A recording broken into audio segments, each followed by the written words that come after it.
Bismillahirrahmanirrahim. Alhamdulillahirabbil alamin, wassalatu wassalamu ala sayyidil mursalin sayyidina Maulana Muhammad wa ala alihi wa sahbihi ajma'in. Amma ba'd. Ada pertanyaan mengenai sholat qadha 5 waktu, di mana sholat ini dikenal dengan sholat qadha yang dinisbatkan kepada Syekh Abu Bakar bin Salim. Beliau adalah salah satu mutiara di kalangan Bani Alawi, yaitu kalangan dzurriyyah Ahlu Bait Nabi sallallahu alaihi wasallam, termasuk wali besar yang di kala zaman Al-Habib Abdullah bin Ali Al-Haddad, beliau itu termasuk ulama yang di kata orang Jawa dimereni. Jadi waktu itu Al-Habib Al-Haddad itu pernah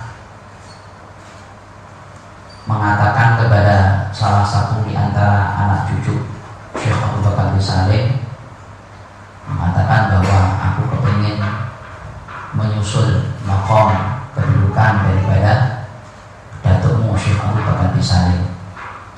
Kemudian dzurriyyah Syekh Abu Bakar bin Salim tersebut sedikit tidak terima dengan pernyataan itu, karena memang Syekh Abu Bakar bin Salim ini termasuk ulama yang kedudukannya sangat tinggi di sisi Allah Subhanahu wa Ta'ala.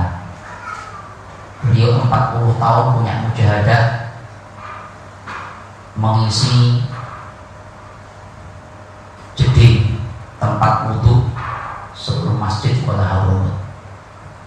40 malam, setiap malam beliau keliling ya, Kota Dalin, kemudian beliau mengisi jedingan untuk tempat wudhu. Kalau sekarang ada sanyo, dulu belum ada, jadi mereka harus pakai mimbar.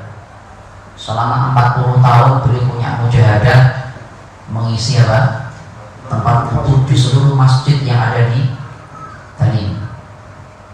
Jadi malamnya dibilang gitu, untuk khidmah kepada umat, untuk khidmah kepada umat yang hendak menunaikan sholat subuh berjamaah. Itu beliau lakukan selama 40 tahun. Coba, siapa yang mau di antara kita? Tidak ada. Kemudian di akhir daripada masa beliau, selama 15 tahun beliau tidak pernah duduk kecuali seperti duduknya orang tahiyat akhir, baik di hadapan orang biasa ataupun di hadapan orang yang terpandang, tersohor, maka beliau selama 15 tahun duduk dalam keadaan seperti duduknya orang tahiyat akhir. Ketika ditanya, beliau mengatakan, bagaimana aku mau merubah dudukku sedangkan aku senantiasa merasa bahwa aku sedang duduk di hadapan, bersimpuh di hadapan Allah Subhanahu wa Ta'ala. Coba,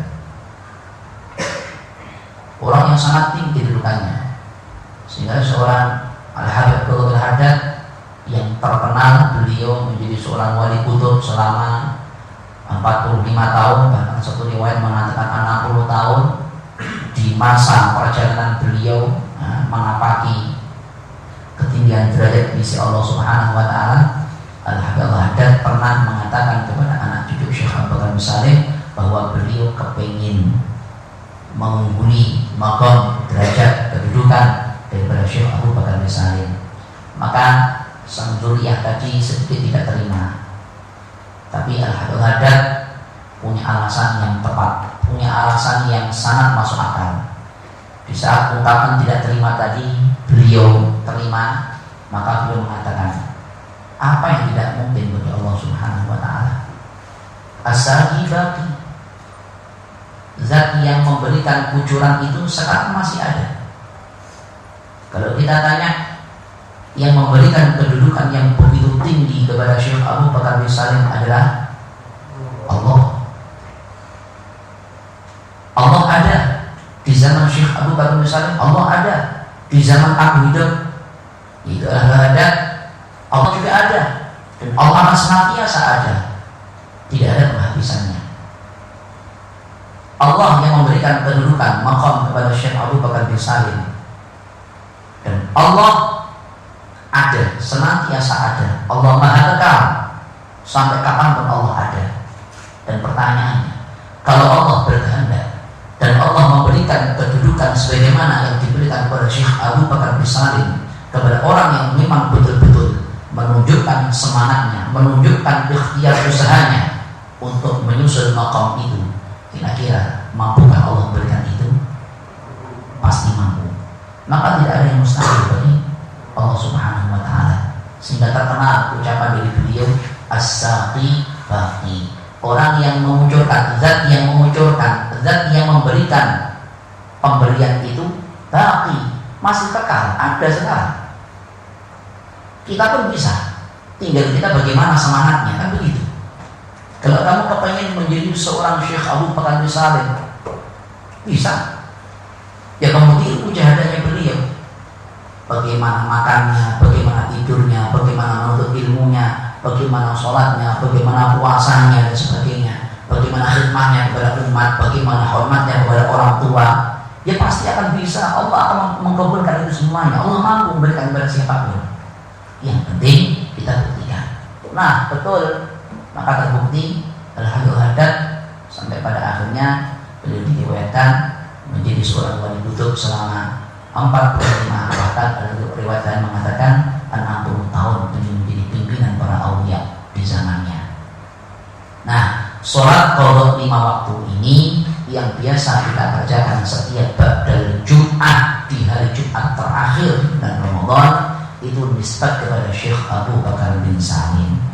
Pernah ada pertanyaan tentang sholat ini diajukan kepada Syekh Salim bin Sa'id Bukair al-Hadrami, seorang mufti, seorang pakar fikih.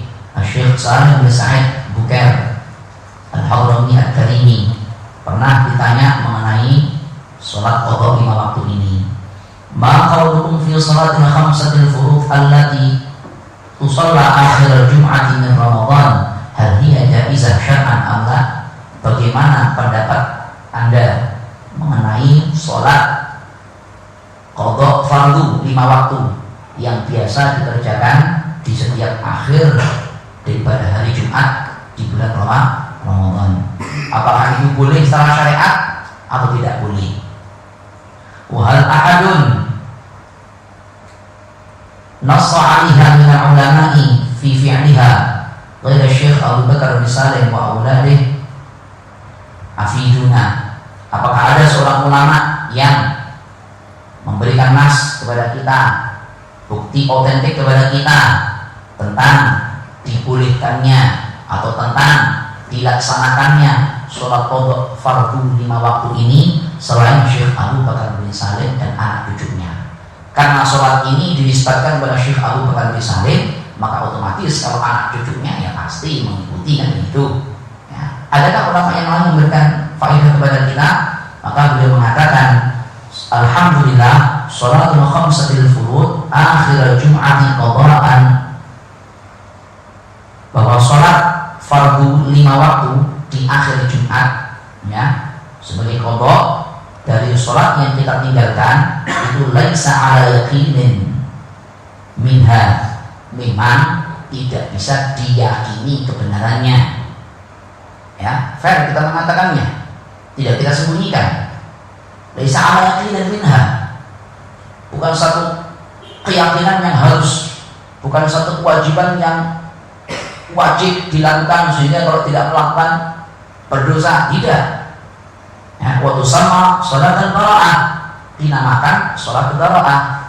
Ya, sholat ini dinamakan sholat bara'ah. Ikhtalafa ulama fiha, para ulama sudah berselisih pendapat di sana. Jadi jangan lagi kita di zaman ini berselisih pendapat, mengatakan nggak benar, salah dan sebagainya, sampai mengatakan mengatakan itu suatu hal yang bid'ah dan sebagainya. Jangan. Saatnya kita tidak berdebat, karena para ulama itu sudah berdebat itu. Tinggal kita mau ikut yang mana. Mau ikut yang memperbolehkan, silakan. Mau ikut yang tidak melakukan itu, boleh, silakan, bebas. Ikhtalafa ulama memang.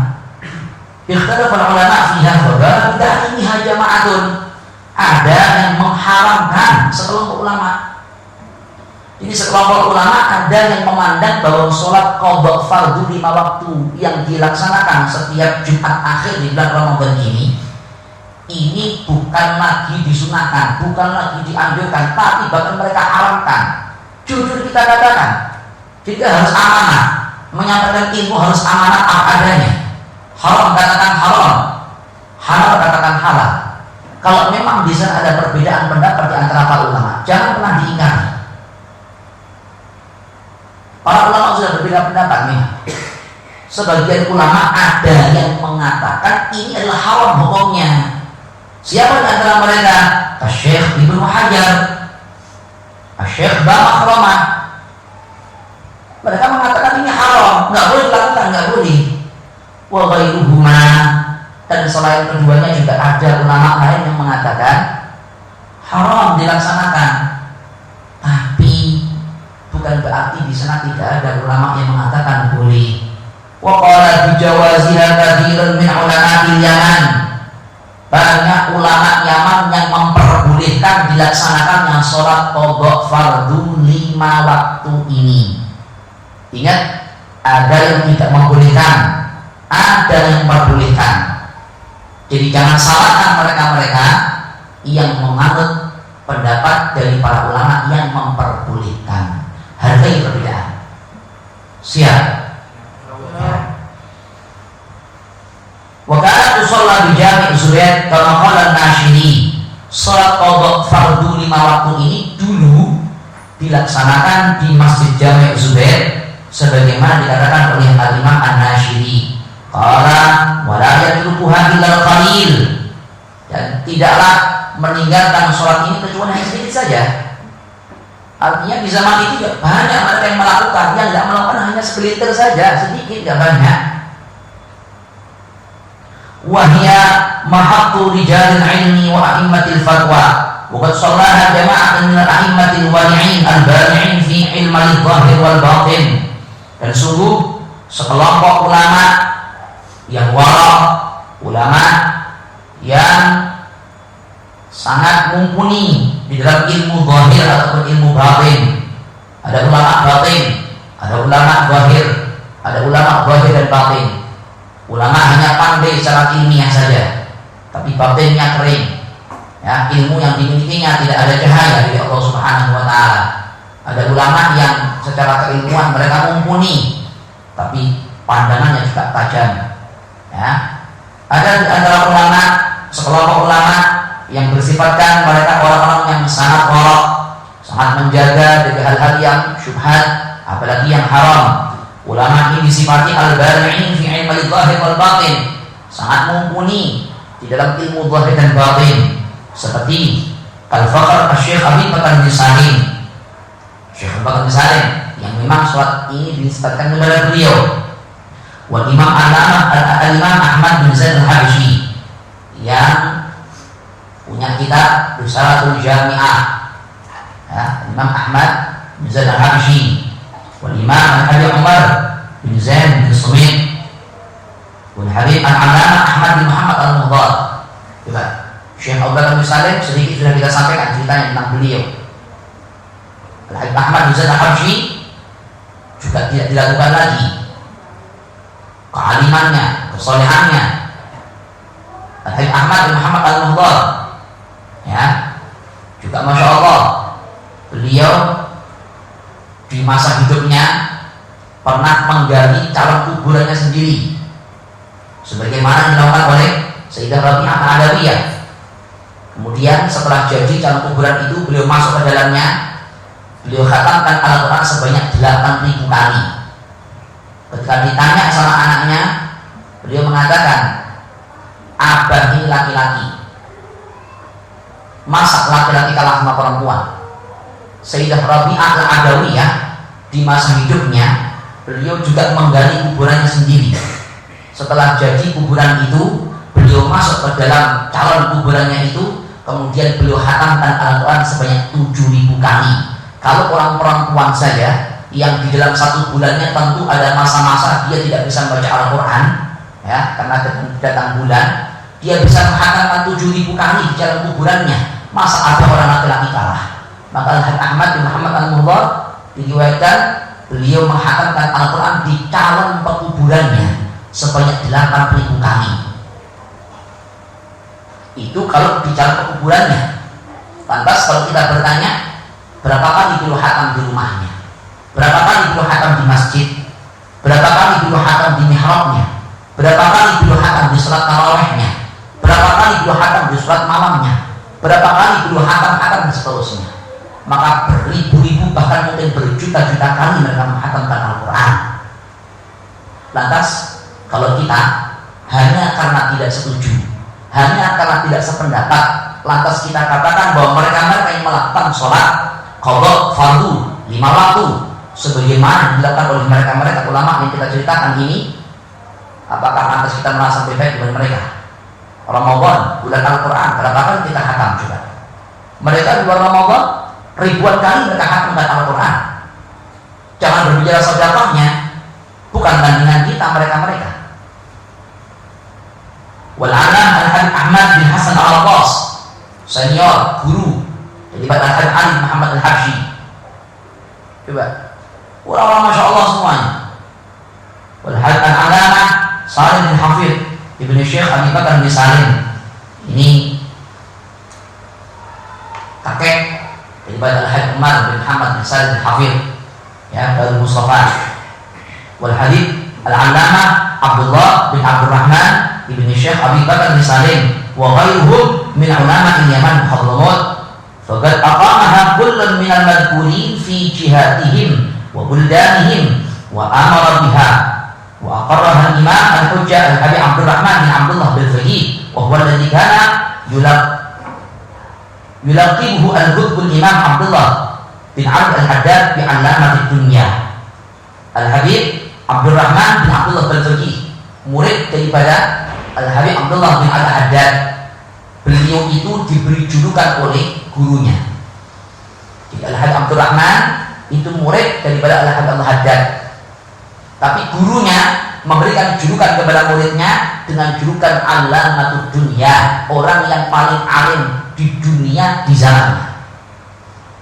Yang dikisahkan Al-Habib Abdurrahman ini, di saat beliau hendak meninggal dunia, beliau mengatakan kepada murid-muridnya, ketahuilah wahai murid-muridku, bahwa di dalam dadaku ini masih ada 17 ilmu yang belum pernah aku ajarkan kepada kalian dan kalian belum pernah mempelajarinya. Dan itulah cara Allah Subhanahu wa ta'ala mencabut ilmu sedikit demi sedikit hingga pada akhirnya tidak tersisa di alam dunia ini. Dengan cara apa? Dengan cara diwafatkannya para ulama. Wafatnya mereka secara otomatis membawa pergi ilmu-ilmu yang telah berada dalam dada mereka. Al-Habib Abdurrahman bin Faqih yang berjulukan Allamatud Dunya juga, orang yang paling alim sedunia di zamannya, yang beri julukan adalah gurunya. Wahai murid, ketahuilah, kalau kalian belum pernah mendapatkan gelar kemuliaan dari guru kalian, jangan pernah kalian berselisih pendapat dengan mereka-mereka yang telah diakui keilmuannya oleh gurunya, apalagi yang mengakui gurunya itu adalah seorang Al-Habib Abdullah bin Al-Haddad yang di zaman hidupnya beliau pernah dalam majlisnya seperti ini. Ada seorang murid bertanya kepada beliau, wahai Al-Habib Abdullah Haddad, aku bertanya kepada engkau, madhabmu itu madhab apa? Beliau mengatakan, madhabku adalah madhab Al-Imam Muhammad bin Idris Asy-Syafi'i. Tapi dalam hati beliau punya kerendah mengatakan, madhabku adalah madhab Al-Quran dan Sunnah. Maka jika ada orang yang bertanya kepada Al-Habib Al-Haddad tentang madhab beliau, kemudian beliau mengatakan, madhabku adalah madhab Al-Imam Muhammad bin Idris Asy-Syafi'i, artinya beliau berpegang teguh dengan madhab Al-Imam Syafi'i. Maka satu di antara mereka mengacungkan tangannya dan mengatakan, wahai imam, kenapa tidak engkau katakan yang sebenarnya ada di dalam hati panjenengan?